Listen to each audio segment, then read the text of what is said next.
Good evening. I am going to try to stick to a strict schedule tonight, because once I get talking, sometimes I talk too long. So the topic of our presentation tonight is 10 steps to researching the history of your house in Little Compton, Rhode Island. So the objective tonight is to teach you how to research the history of your own house.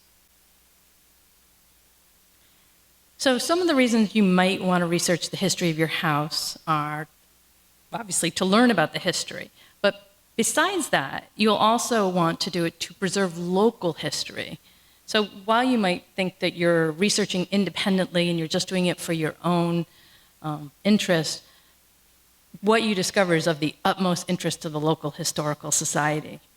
And also, one thing to consider in the future, if your house under the ownership of someone else comes under threat, and you have shared the history research you've done with the local historical society, information can be used to protect your house quickly. Nobody has to do research at a critical moment if you've shared that information. And house history research also increases the value and uniqueness of your home when you're trying to sell it or anything like that.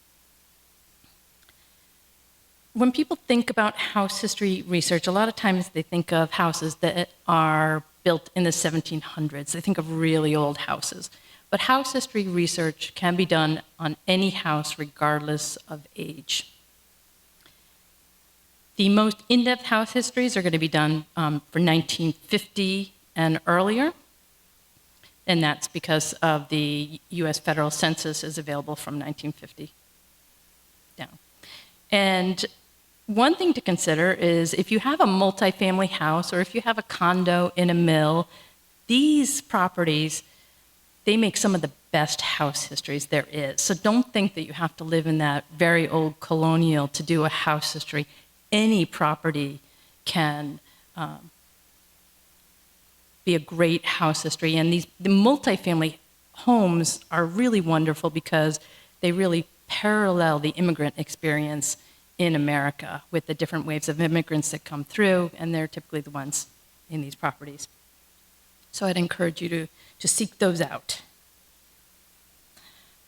So house history research is a process, and there are basically 3 stages. So there's the building and architectural analysis, and you can teach yourself, you can get yourself a book on architectural styles and learn about that, or you could hire somebody to come walk through your house. If you have, maybe you've heard the term big house, little house, back house, barn. That's kind of describing the evolution of a New England house over the years. So most old New England houses don't have 1 year assigned to them. They could have multiple years assigned to them.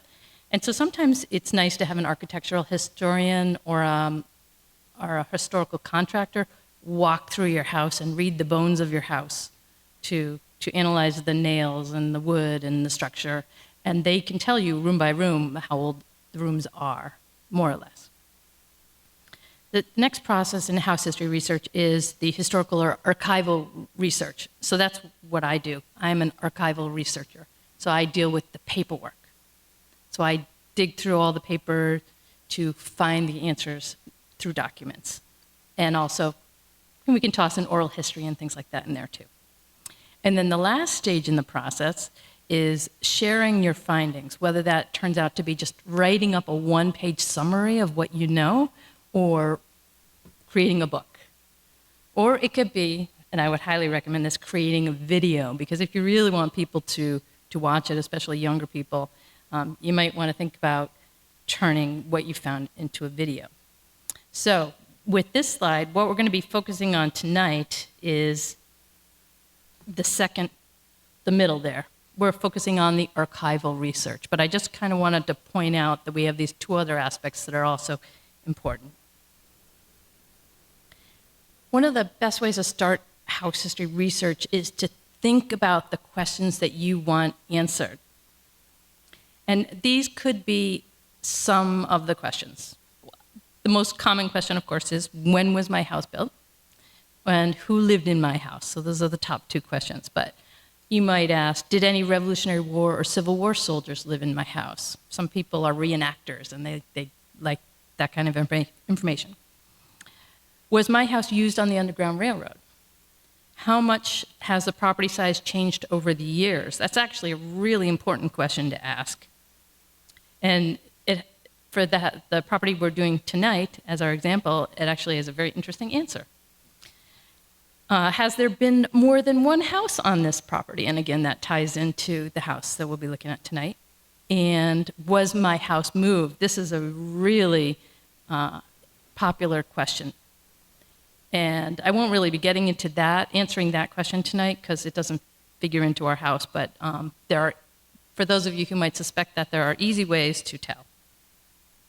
All right, so when I do a house history talk, I like to use an example property from the local community. So our example tonight is 68 Long Pasture Road in Little Compton. Beautiful little house. And so you're going to be journeying with me. I'm going to take you on the process that I take whenever I do a house history project. And I always do it exactly the same way. And I'm very opinionated about the way I do it. And I'll tell you why. Step one in house history research is getting your assessor field card from the town clerk. Well, in Little Compton's from the town clerk's office. In other communities, it could be from the assessor's office. Is anybody here not from currently living in Rhode Island? Everybody's from Rhode Island? Okay. So in genealogy, we have a saying, you start with yourself and you prove each generation back. Because if you don't, you could acquire some ancestors that you need to later prune from your tree. Well, the same is true with house history research. You really need to start with the present and prove each owner back. A lot of town halls that I've been in have these big, beautiful maps from like 1850 on their walls. And you can see the owners and you can see the houses on those maps. And people will say, oh, look, there's my house. And they say, oh, I can see the owner. And then they go and they start researching from that point and coming forward. Well, the only problem with that is often back in 1850, the property might have had 5, 10, 15 acres, and now you're on maybe a half-acre lot. And by the time you get to the present, you could realize that you have spent a lot of time researching the property of your neighbor who's 2 blocks down and not your own property. So start with the present and prove each step backwards, and you'll be on firm ground. So the essential building block that we need to get started in house history research is your book and page number from your deed. Now, maybe you know where your deed is, maybe it's in your house somewhere, but it doesn't matter if you know where it is or you don't know where it is, because you can get it online from the assessor's field card. And this provides a number of information, which I'll show you here. So this is the field card online for, we do have some handouts. And the handouts have these, so you see the little URLs at the bottom. Those are all on the handout. And for those of you online, we will put the URLs into the chat, so you'll get it. All right. So this is 68 Long Pasture, and you can see here, right here we have the book and the page number. So right here at the top, so you've got your address there, you've got the owners, and right now we know the book and page number. So that's book 308, page 229, and the sale date was in 2017. We continue down the page, because these pages are too big to show on one page of a slide. So the next section, if you keep scrolling, you'll see this information here, year built, 1825. Now, I want you to develop a healthy distrust of year-built dates.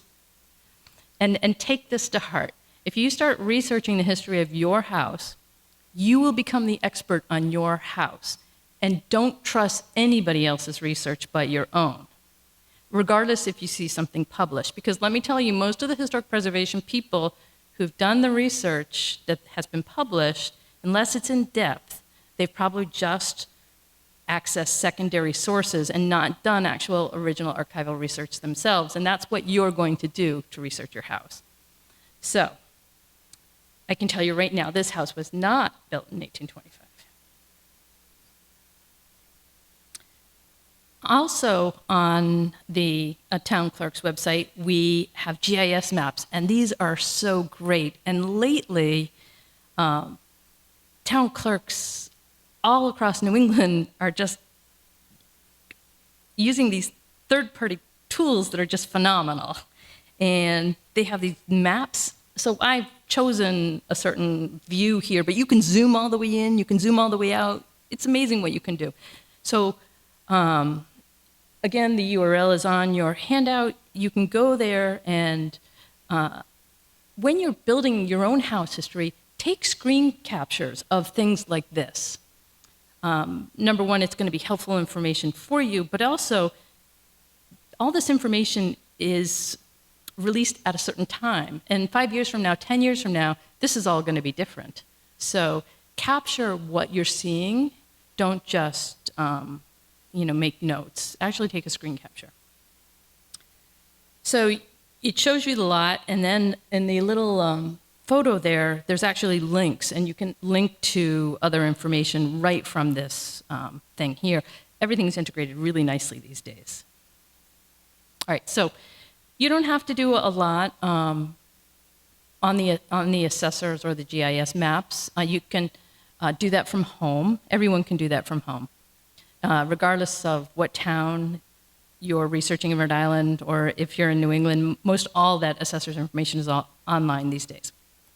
Once you have your book and page number, step 2 is finding the deeds.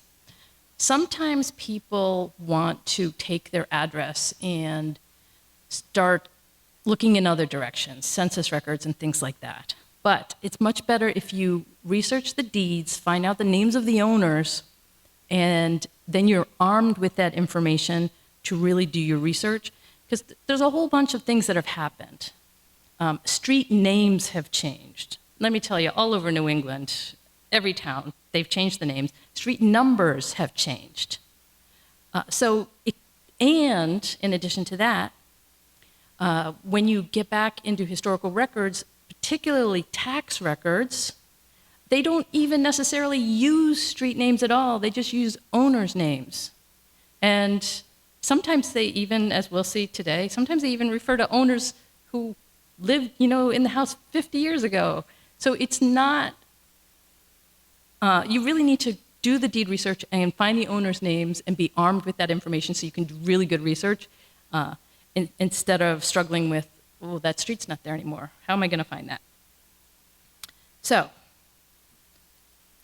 all the deeds for your research are available right next door to where we are right now in Town Hall. And that's one of the most wonderful things about doing deed research in Little Compton. However, if you're not in Little Compton, it's not so great because it makes it really hard on anybody. The further away you are, the harder it is. There are some deeds online. And again, that URL is in the handout. You go to this website, and then you click on Little Compton. And you will be able to access the deed index, the entire deed index online, but not all deed images are online. And without seeing the images, it gets to be a bit of a struggle. So I will just for the record tell you specifically, books 1 through 7 are not online, books 13 through 20 are not online. And when you're doing house, so that's, I can't remember exactly. I think it's, if your house is built before 1910, then you will run into gaps because when just strictly trying to do online research. And then you're going to need to research either a town hall. Now, there's a website called familysearch.org. They do have some deeds online there.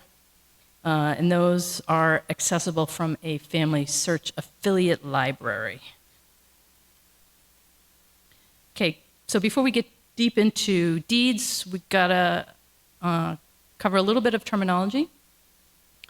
Grantor is the person who's selling the property. Grantee is the person buying the property. And I'm going to use the word property, not house, because we're not legally transferring houses, we're transferring property. Whether there's a house on the property, doesn't matter.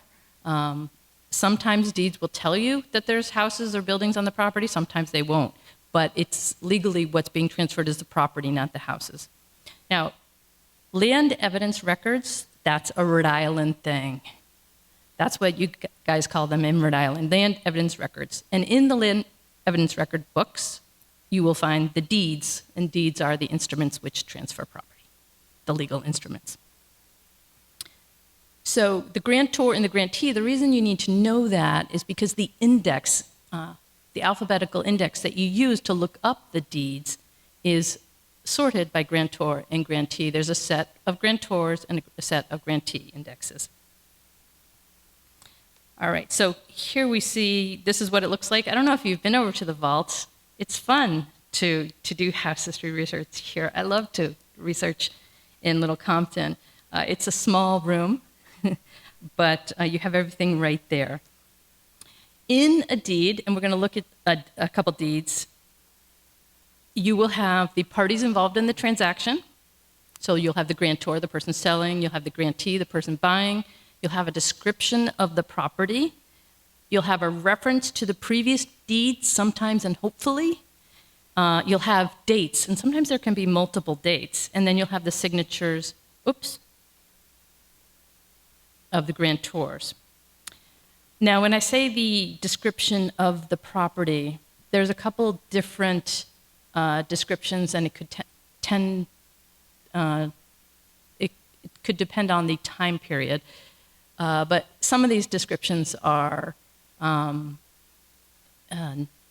could be like northerly for 200 feet, and then easterly along that border for 50 feet, and then westerly along Shaw Road. You'll get those kind of descriptions. You'll also find descriptions by neighbors, you know, by the land of Mr. Briggs, by the land of Mr. Shaw. So you'll see that as a description as well, which is not particularly helpful today.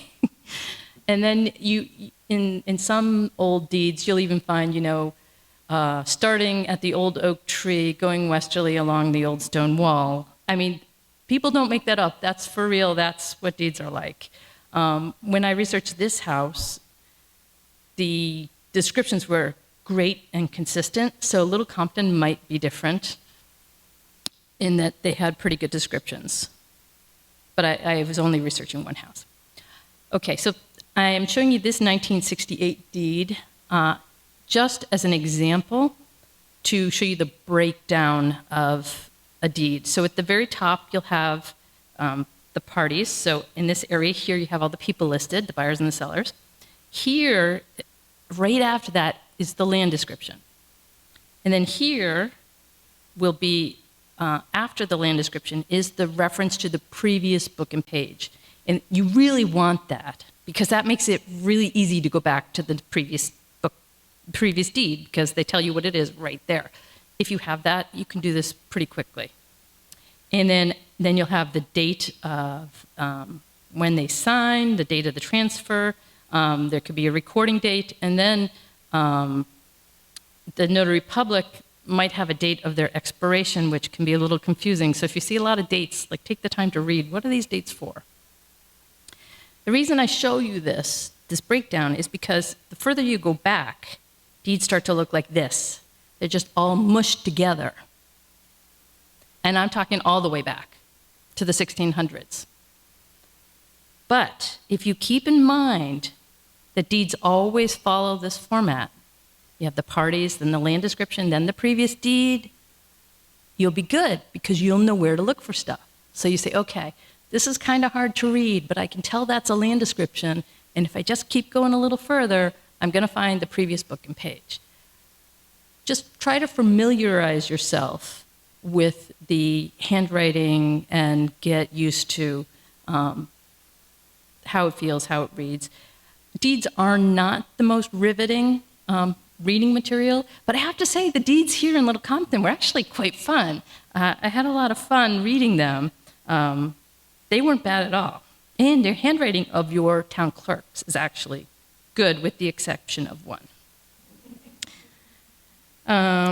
Let's see. Oh, okay, so here's the 1841. So we know that all the information is going to fall in that same order. All right, so the next step you need to do is what we call chaining a deed. And it's called chaining because every owner appears twice. They appear first as the buyer, and then they appear as the seller. And there's two ways that you can chain a deed to go back in time. And one is to use the book and page reference, which hopefully is listed in each deed. If it's not listed there, ready and waiting for you, then you need to use the indexes. And what you're going to do is you're going to, first you look for yourself. So let's say you don't have your book and page number. You can use the indexes, look for yourself as the buyer, alphabetically by your last name, and you'll find who sold you the house. Then you take their last name and you look for them as the buyer, and you keep going back and forth in this way. Now, you can do all this part online. Like, if you have your book and page number, you can go online to that index site I told you about before, put the book and page number in, it'll tell you who the seller was, and then you can search their name. But you can only do so much with an index. You really need to look at the deed to get that book and page reference. So, what you need to do in this first step is to create a deed chart. And you can actually get this deed chart on the Little Compton website if you look under historical resources. So it's available both as a Word document and as a PDF. So I'm trying to appeal to everyone. If you are the printing kind of person, you can print it out and fill it in, or if you like to type it in, they're both there for you. And it's just a really simple chart. So we have the transfer date, the grantor, the person selling the house, the grantee, the person buying the house, the deed reference, and that's the book and the page number. So I've used a slash here. So the first number is the book, second number is the page. I should have brought the page. I do this handwritten. Of course, when I'm in the vault looking at the deeds, I don't have it nicely typed like this. It's just a blank piece of paper, and I've got a pen, and boy, I should have brought it or photographed it just to show you the chicken scratch that, but I have a note column so that we can make notes, because you want to make sure you're on the right track, going backwards. So one of the first things you want to do when you're doing deed research is you want to find acres, like an amount of acres, so a specific size. So in the present, if your yard is 1 acre, and you want to see that going back in each deed, and then suddenly, in the next deed, if it says 2 acres or 5 acres, then you know, oh, I better stop, because something big just happened here. I think it's really important if you can find a good description of your property from one of the most recent deeds, and then that will alert you when the description changes.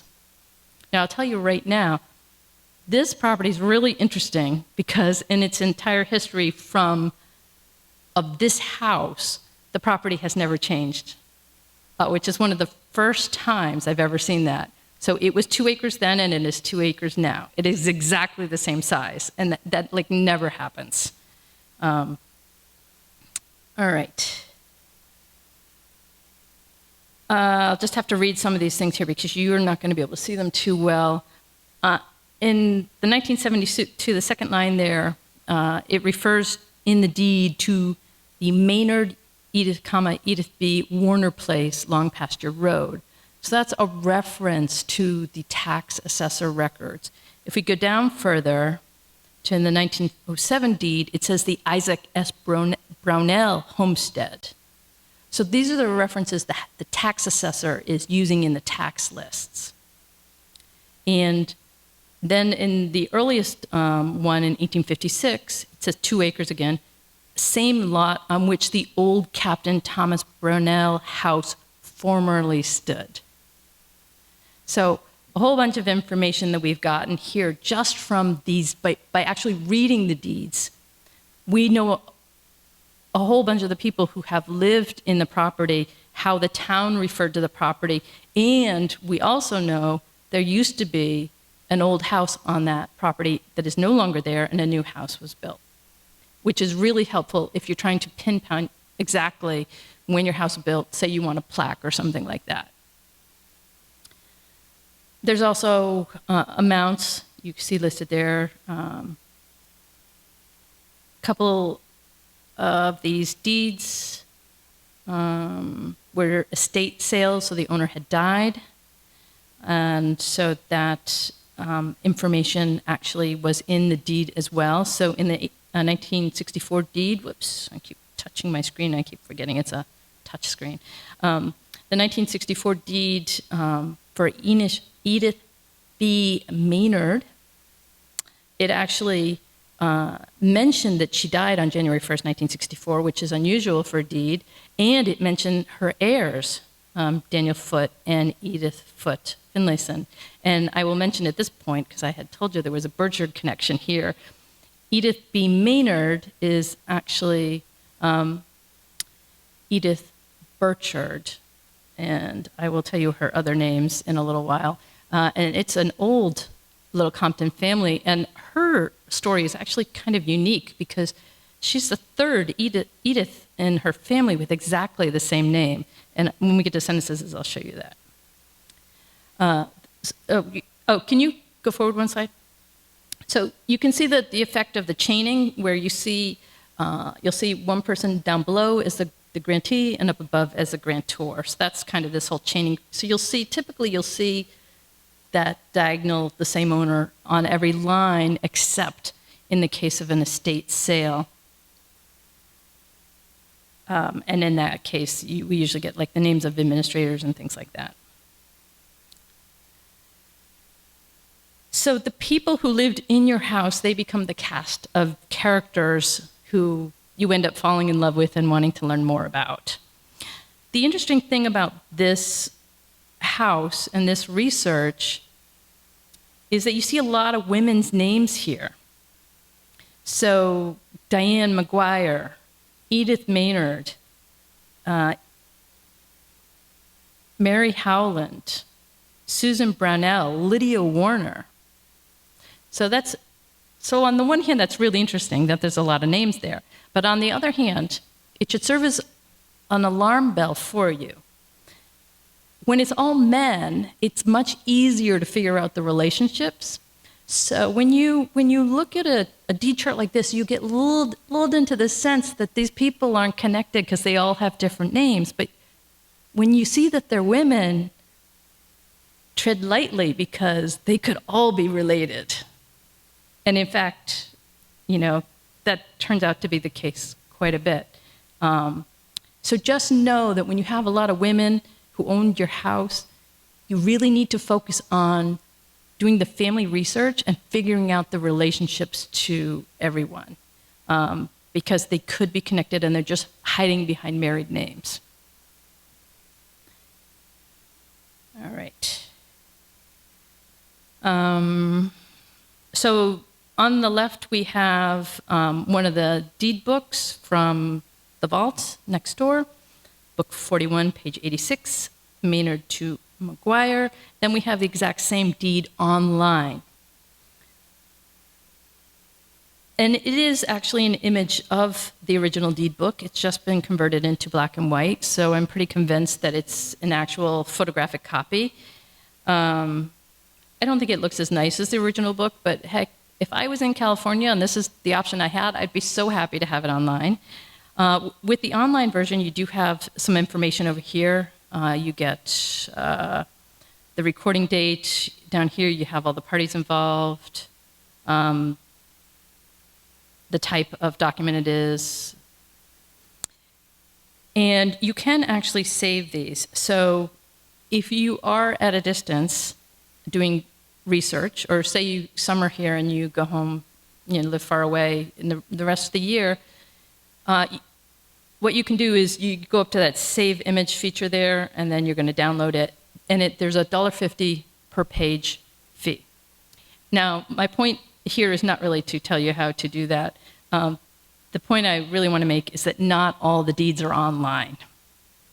So it's great that you have this option, and I think $1.50 page is pretty reasonable compared to a plane ticket.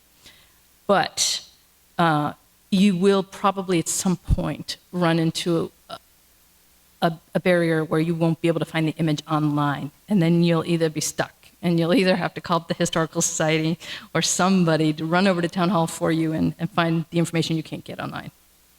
So just know that there's that obstacle. Okay, so this is a 1972 deed for this property, McGuire to McGuire, and I just wanted to break out a little bit to show you here. In the red box, we have that land description, and in this particular deed, it's northerly, easterly, southerly. It says who the neighbor is, and then it gives the amount of feet. So it's a nice, good description. Then right after that, we have this reference to the tax assessment, which acts as another description. And in this one, it says in the tax assessor's records of Little Compton as Maynard Edith B. So you can find this information in the tax records based on this. And then the next, in that green box, that's where we see the previous deed. So it says, this is the same property that I bought from so-and-so, and it's in book 41 and page 86. Because in New England, it's really important that you prove that you have legal right to this property and that you have the right to sell it. It's so that nobody sues you. So that's why they put that information there. Lucky for us house historians. So everything was going great in my research until I got back to 1907. Lydia Warner sold her property to Susan H. Brownell. And there was no book and page reference. Now, I was forewarned by Marjory O'Toole, director of the Historical Society. She says it happens a lot here in Little Compton, that deeds transfer in probate and they're not in the deed books. So if you run into, so the first thing I did was I went to the index. So I know Lydia Warner is the grantor. I want to find her as a grantee when she bought the property. I can't find her as the grantee. So Marjorie said, it's in probate. So what you can do is, if it's a man, you can go into the Families of Little Compton book and look up the family name and figure out who the parents were, and then look at their probate record.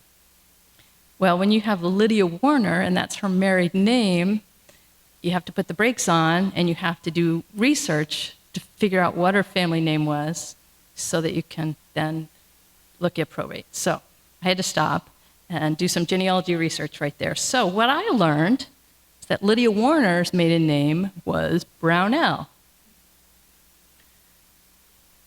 And she's selling to a Brownell, but ironically, the Brownell she is selling to, her maiden name was Howland. But I got the probate record. I found her father. Her father happened to be Isaac Brownell. Now, where have we heard that before? That was actually mentioned in the deeds as the original homestead. One of the deeds said that, actually it's right here. Right here. In this deed that doesn't have a book page number, it says, and known as the Isaac S. Brownell homestead. But at this point when I read this, I didn't know that Lydia Warner was a Brownell. So sometimes you have to stop and you have to do family research. Now, when you get stuck like this, there's a couple things that you can do. Marjory O'Toole has made that vault so perfect for researchers over there. So there are these two binders, families of little Compton families over there, right next to the town clerk's desk. And so you can just pull those out, and if you don't know the family history, you can just look it up right there. She has also put a binder for the cemeteries, all the cemeteries in town, with the index of everyone who's buried here on the commons.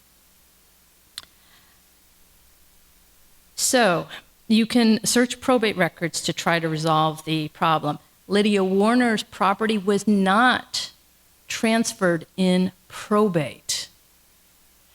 I looked at a couple different probates, and in each time I did not find normally there would be documents that would say division of land or the land is passing on.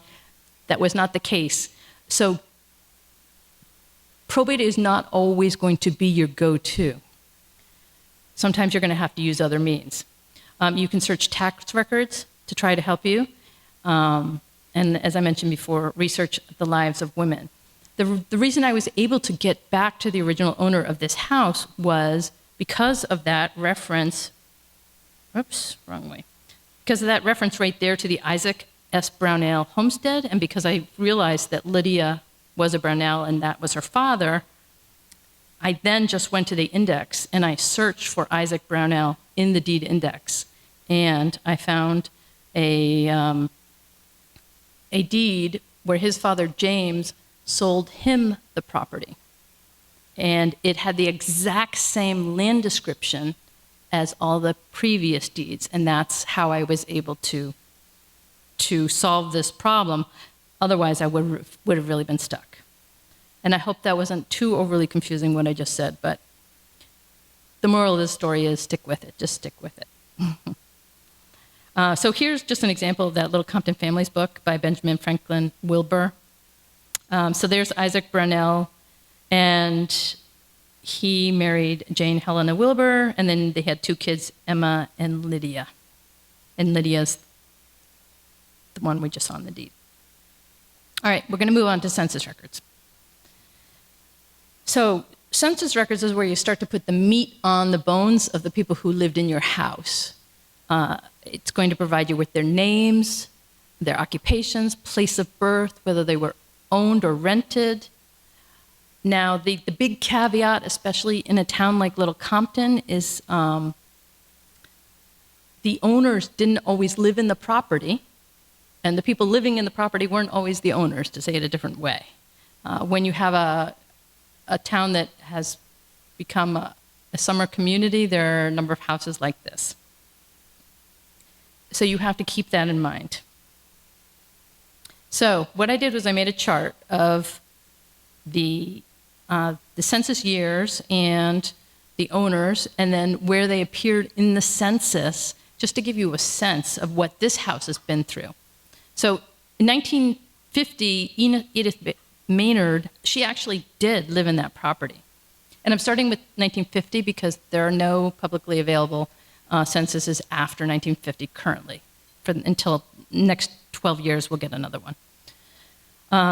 In 1940, Elmer Chase owned the house, and he was listed in the census as living at his main property on Brown Street in Providence. Now, this 1940 census is actually really interesting because when I found him on that census, my aunt, Beverly Edwards, and her family were actually living on the same street. They were on the same census page. I was like, oh, that's so strange.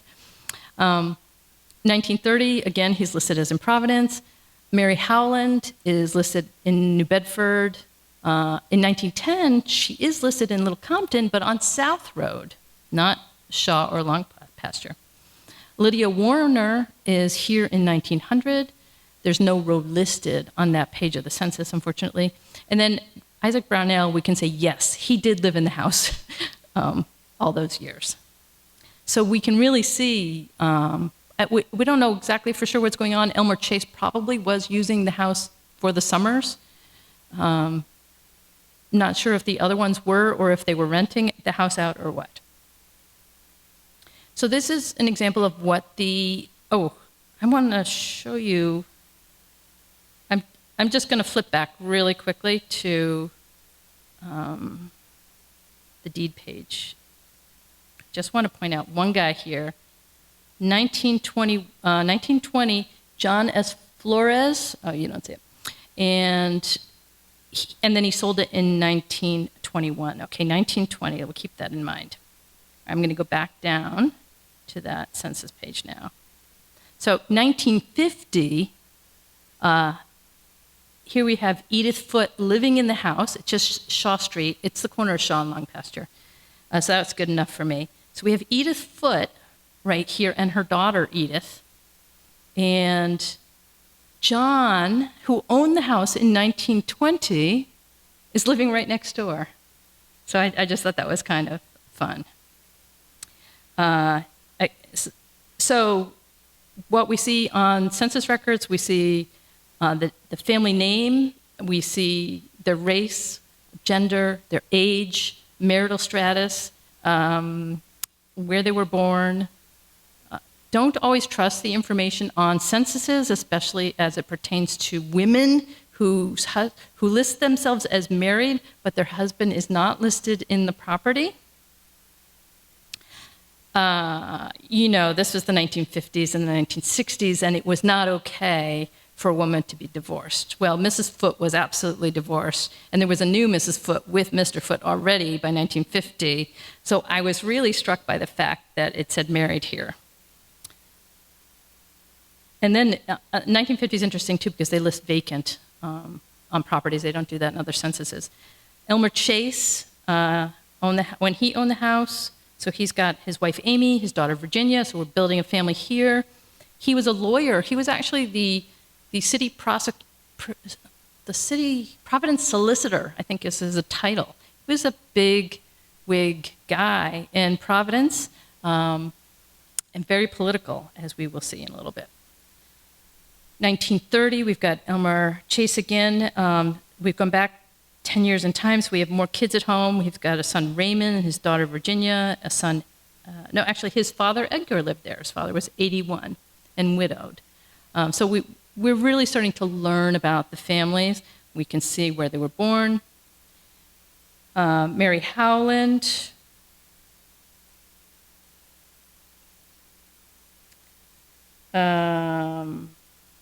She's 63, her husband is 80. And maybe we'll see it on the next one. Her husband is a manufacturer in a mill. So I don't know if he's the owner. Kind of feels to me like he's the owner when you say you're the manufacturer. So that's interesting. 1900, we have Lydia Warner. And again, it didn't give a street, so I don't know if she's actually living in her house or that she inherited from her father, or if she is living in a different property in town. The 1900 census is the only one where they ask for specific birth month and birth year. All the other censuses, they just give you an age. Here she's listed as widowed. And these little zeros here, those two questions are asking, how many children did you give birth to, and how many children are still living? How would you feel about somebody asking you that question? Because that was a thing back in the day. People lost so many children. Lydia, in fact, didn't have any children. And then we move to kind of the main focus of the house, the builder, Isaac. He built the house. He lived in the house for many, many years. He raised his children there. Lydia up here was one of those children. So there is no 1890 census. So it's not that I left it off. It got destroyed. So we have Isaac and his wife Jane, and they have a servant here, actually. A servant. She's 12. And she's at school. So maybe she's a helper. We go back to 1870. So Isaac is a painter. It's showing his real estate value and his personal property value. His wife Jane, his daughter Emma, who's 21, Lydia, who's 16, and then we go back to 1860 with the family again. So we can see the family grow through the years. In Rhode Island, we also have state census records. We have state census records for 1865, 75, 85, 1905, 1915, 1925, and 1935. So there's a tremendous wealth of information and opportunity to find out even more about the people. So if you have a house that actually changed hands quite frequently, you can still find out information about them using the state census records. And so here we see the Isaac Brownell family listed in the 1875 state census.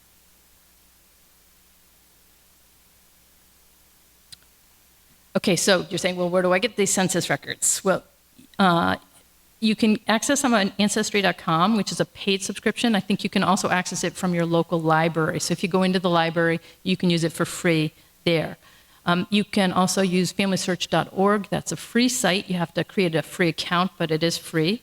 There's also MyHeritage and Find My Past. But really, Ancestry and Family Search will be, I put MyHeritage and Find My Past in the event that you already have subscriptions to them. But like I said, you can use Family Search or go to your local library. You do not need to pay to access these records. Probate records, and I'm not going to spend a lot of time on this. Probate records can be really rich information, or there might not be a lot. It's going to depend on the family. But you can use these to help you determine family relationships, to see property transferring. This is the will of Lydia Warner, nicely typed. But one of the most magical things that you'll find in probate are these things called house inventories. And house museums actually use house inventories from probate records in order to determine what was in a house at a particular time period. So if a museum is trying to decorate a house in a certain year, they'll use the house inventories to find out what would be authentic to that house and to that time period. And so this is just an example one. This is showing a stove, table, chairs, secretary, and then there's an office desk, cherry table, looking glass, and then it has here the contents of the attic, feather bed, bench and tools, and then contents of the barn, ladder, spectacle. When you're going back to 1700s, these house inventories are really, really important because they'll give you a window into the person who owned the house at the time. You'll learn what their occupation was based on the tools in their house. You'll learn whether they were educated or not based on whether they have books or lack of books. So you really want to look at these carefully to understand who was living in your house, because the clues are there. You just need to open yourself up to them. All right, vital records would be the next step. The census records are only every 10 years. That's a big gap. Children can be born and die and never be on a census. So vital records are really important. They're the birth, deaths, and marriages of the residents in your house. Now, most of the births and deaths occurred in the house. And you're going to find a full record, not a complete record necessarily, but a much fuller record of all the children in a family from vital records. And you can actually access the vital records from Town Hall. They're in the vault as well. Everything, it's amazing what is in that vault. And you can also get these from online databases, and libraries often have published books of vital records. So here's an example. This is a published transcription of vital records. And this is for Isaac Brownell. And here it says, son of James and Lydia. And he married Jane Wilbur, who was the daughter of Walter and Lydia. And then they had a daughter who they named Lydia. So there's a whole lot of Lydias in this family. And it gives their marriage date there. Now this one is taken from the vault. I took that picture, and this is Emma Chase. So Isaac and Jane had two daughters, Emma and Lydia. Lydia inherited the house and the property. Emma died at age 30 in 1879, which is just very sad. So Lydia inherited everything because her only sister was gone. And then here we have the death record for Lydia Brownell Warner. Now, the thing I want to point out is that the further back in time you go, so this is 1879, see how there's a lot of white space? And then you go to 1920, and there's a lot more writing. So the closer you get to the present, the more information typically you will find in records. So we have a lot of information here. We have Lydia Warner, age 66, female, widowed. She died she was at home. She wasn't working. She was born in Little Compton. Her parents were both born in Rhode Island. And then on the second page, we get her parents' names.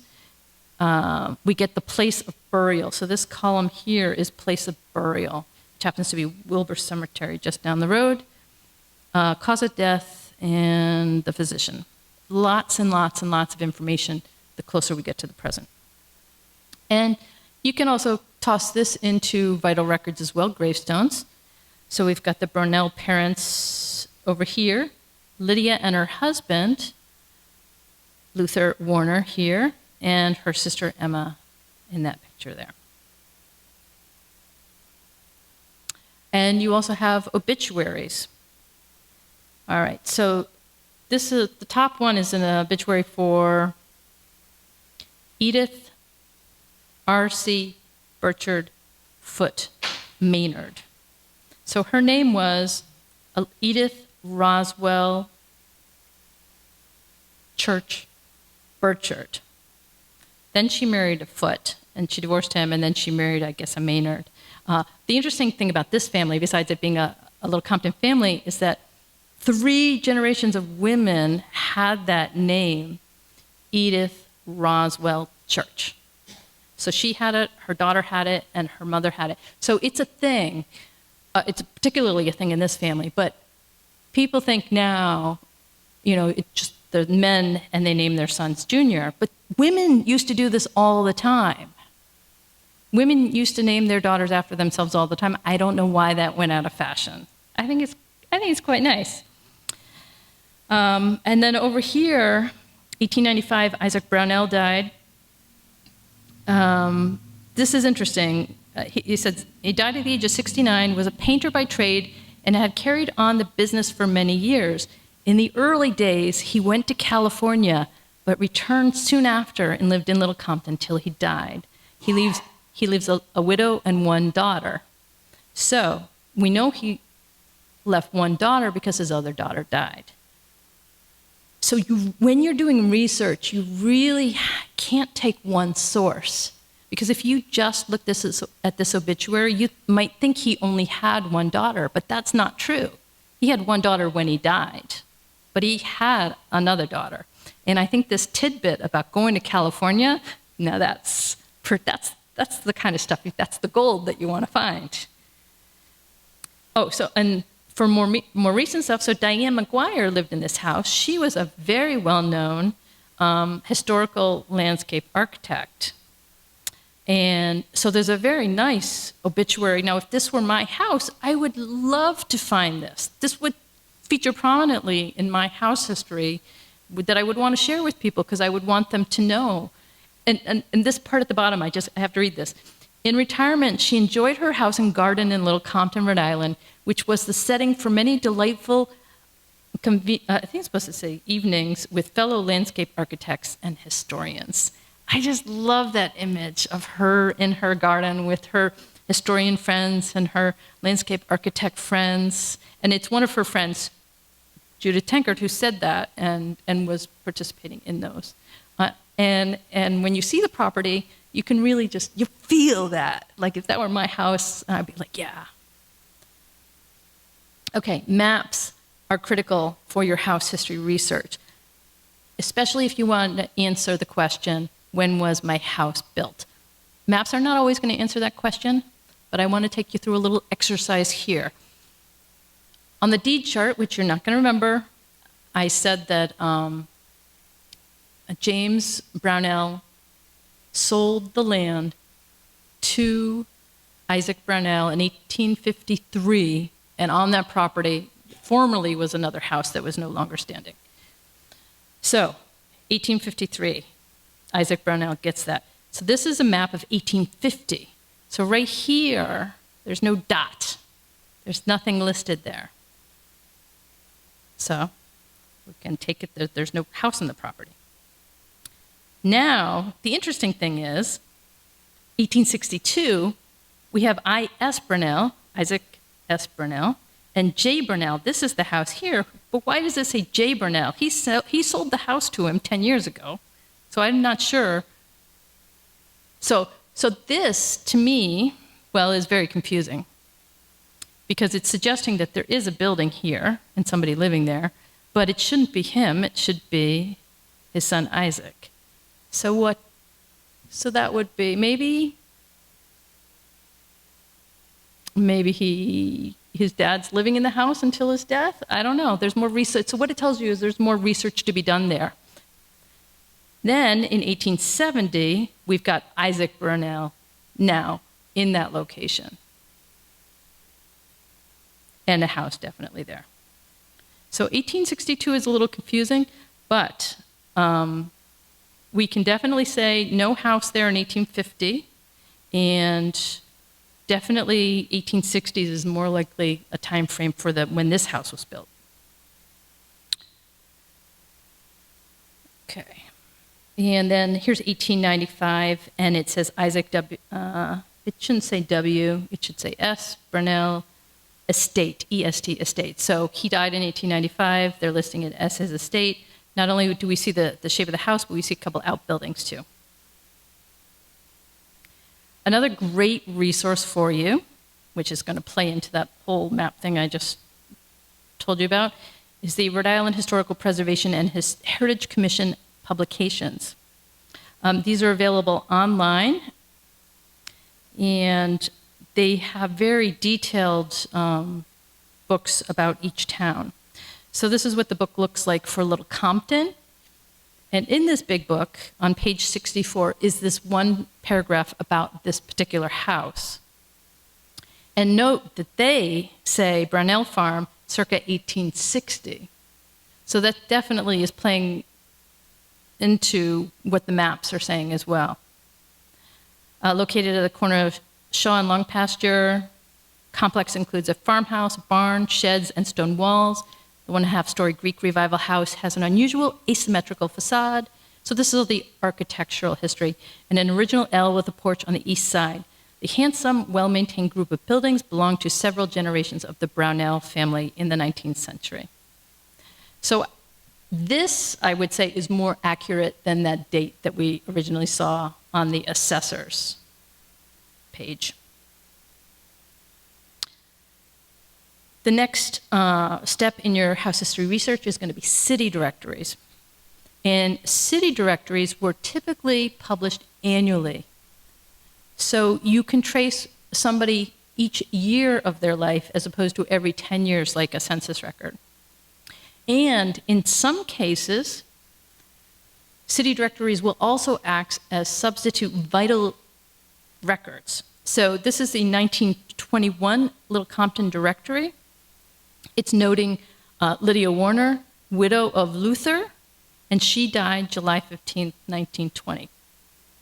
And she did, in fact, die on that date. But those kind of details are noted in city directories. Also, when somebody moves, they may say something like remove to Albany, remove to San Francisco. You might see that in a city directory.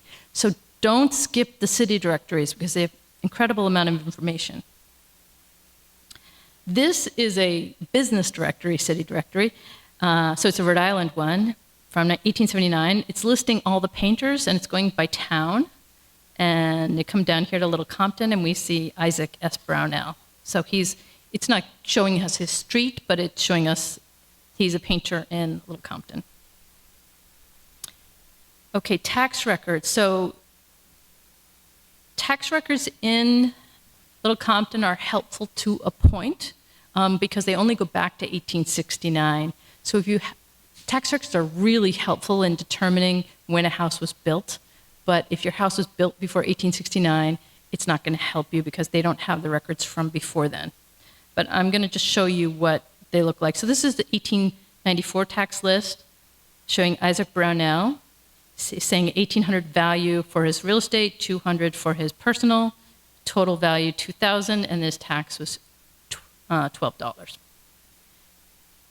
Tax records are really important for house historians because if you go year by year through tax records and you see a big jump in the taxes or you see a big decrease in the taxes, you know that something happened to the property.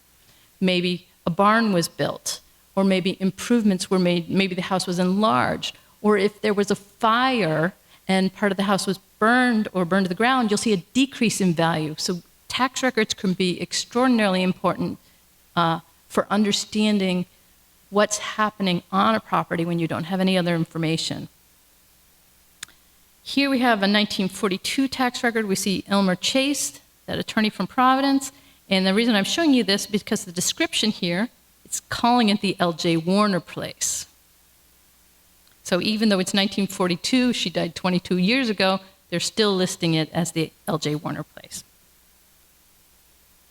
And then our last step is newspapers, and that's when you're going to find, so these are the great stories that you're going to find about the people who lived in your house. So you remember in the obituary, it said that Isaac Brownell went to California, but he didn't stay long. He came right back, and he stayed the rest of his life in Little Compton. Well, newspapers and documents can prove things like that. And here it is. The Boston Courier, February 28, 1849, in the Regulus, that's a ship for San Francisco. And who was going on that ship in 1849? A. Church, Charles Bangley, William Wilbur, Peleg Brownell, Isaac Brownell, John Grinnell of Little Compton. These guys went together. Now that's wonderful because you know they got gold fever and headed off to San Francisco, but you also know who they went with. These were they have stories from that trip that they told for the rest of their lives to everybody in town who would listen to them, I'm sure. That would have been a huge adventure for them. And it was proven in this other newspaper article. Now we have information here about Elmer Chase, who owned the house from 1921 to the 40s. And he was that solicitor. Stone named city solicitor Elmer Chase and 2 councilmen as persecutors. Charges department is used as political football. And then there's all sorts of stuff on him. If you like that kind of Providence political intrigue, you could have fun with something like this. I moved on. Parting thought I want to leave you with tonight, check for photos. You are so blessed in Little Compton to have such a thriving historical society. You have resources here that other towns can only dream of. And you go as far as you can with your own research, and then go to the Historical Society and talk to the folks there. And, well, these are pictures I got online. These are Diane McGuire, the landscape architect. What's that? Yeah. Oh, I would have loved to sit in her garden and talk to her. Yeah. So did you know her? Oh, wow. So I found these ones online. It doesn't matter how you get the photos. It's nice to have the photos. This is Lydia Brownell. I'd like to introduce you to Lydia Brownell. Here she is young, and then next she's a bit older, and then a bit further older here. These are from Marjory O'Toole at the Historical Society. They've got a great collection there.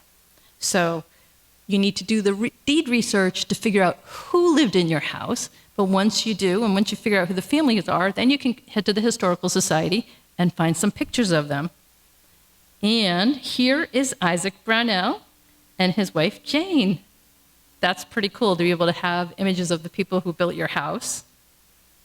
They look like a nice couple. And then here is William Wilbur. Marjory couldn't resist sending me this. This is one of the guys Isaac went to San Francisco with. So this is one of his compadres on that great big adventure.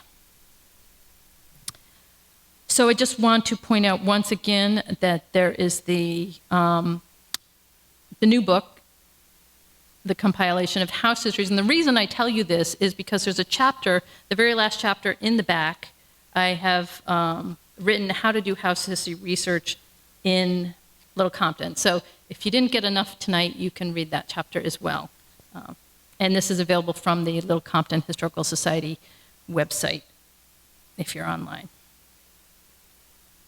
All right, then. Any questions?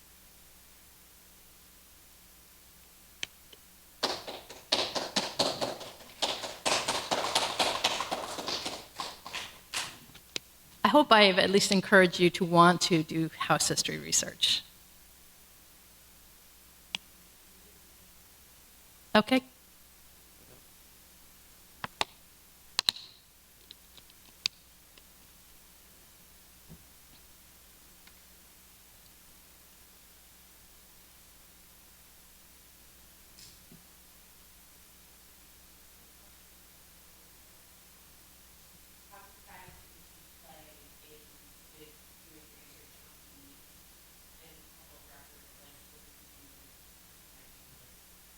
Okay, so I'm going to repeat the question so everybody can hear it.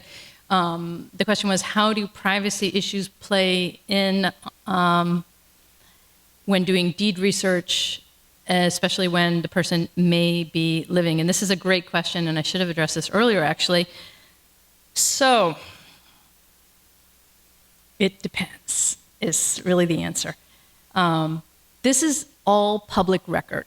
Now, we did this property, and Marjory contacted the owners and asked the owners for permission to use them as an example in this presentation as a courtesy.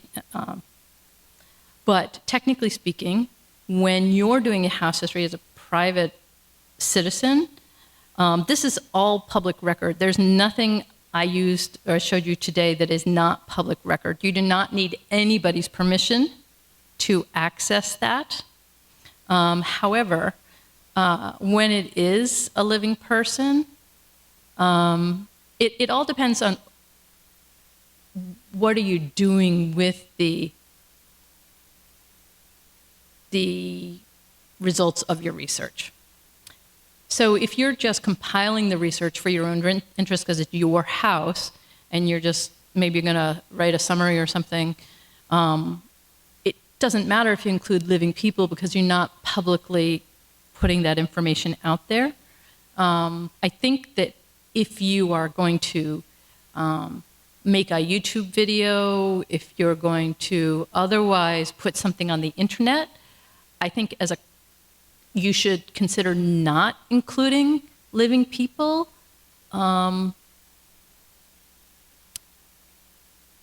Out of respect for the privacy that we're so desperately losing these days. I have no problem researching any house, but I'm uncomfortable discussing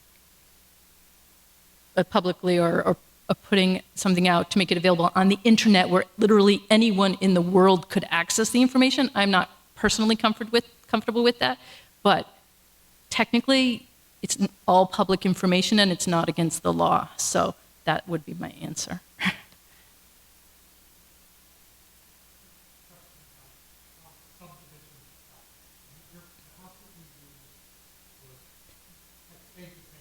Unusual, yes.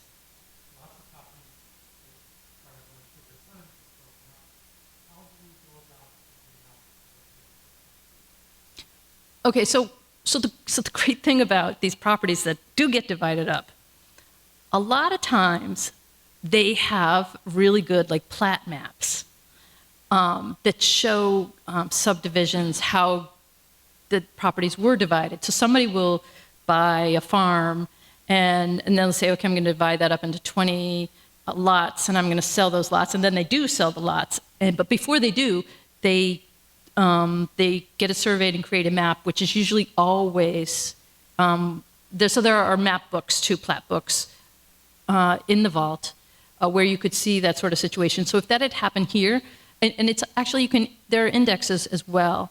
So you can search the last name of your owners in the plat book index and see if there's anything like that. It's actually a really fascinating thing because, there's a lot of speculation that goes on. We keep seeing it over and over again. The big boom, people buy land in Las Vegas and then they lose their shirts. And this has gone on since the 1600s. And from what I found in deed books is there are these great subdivisions. There's one near me. I don't know how many acres with like 200 houses on it. Never, ever, ever built. Literally, it's still a field today. So you see the dreams of entrepreneurs in the plat books, in the deeds. Yeah, it's a lot of fun. But there are real ones too. You know, they really do divide them up and make houses, and you'll find those in those plat books. And they will make references to them in the deeds. They'll make reference to the plat book, so you can look it up, and they'll tell you also what lot number. So this will say, this used to be such and such farm, and this is now lot 23. And so that's how you would follow it. No pictures.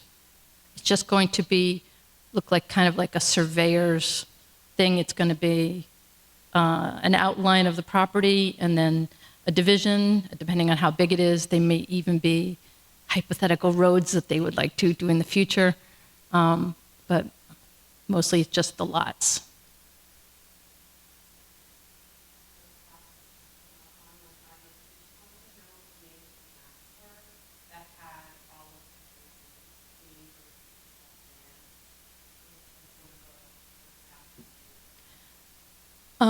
When you go on Ancestry.com, they call those land ownership maps.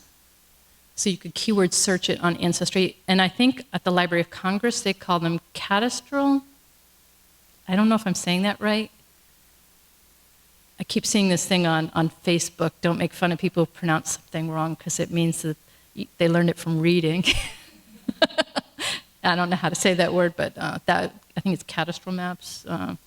Yeah. Okay. All the maps, most of the maps I used in my presentation were also from the Little Compton Historical Society, and they even have maps for sale as well.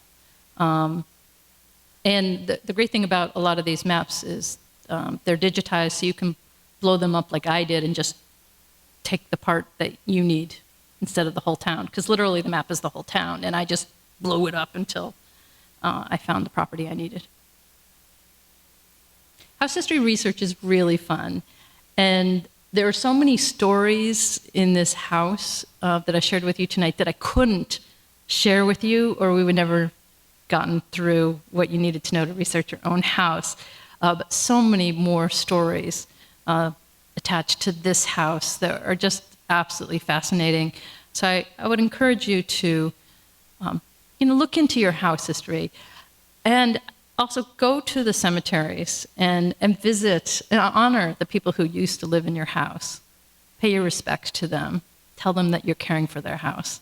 And it's just the best thing.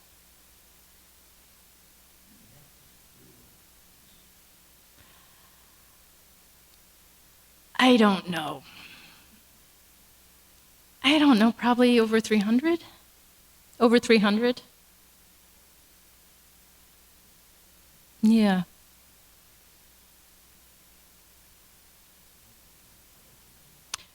Most of the house history research I've done is, my main interest and focus in everything I do is Massachusetts, Connecticut, and Rhode Island. And most of the houses have been in Massachusetts because that's where I live, but I do, I have strong ties down here, and we're right on the border, Massachusetts, Rhode Island, and I grew up in Connecticut. My dad lived there his whole life, so, not his whole life, but the second half of his life. So I've had a lot of experience in these three states. That's what I focus on, but I do house history wherever I need to. And actually, I did last summer. I rented a house on the Cape. I just have to tell you this last thing. I rented this house on the Cape, and it was this really old house, and it was really interesting. And I was telling the owner, I said, "Oh, I'm a house historian." I said, "You mind if I research this?"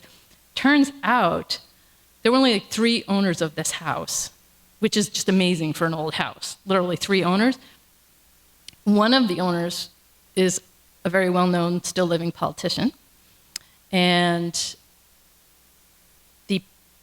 even better than that, for me, the original owners of the house and the next generation was the town historian, the guy who wrote the book. So it was in Harwich, and literally I was staying in the house of the town historian of Harwich, who wrote all the books on the history of Harwich. And there was nothing better for me than that. It was so great.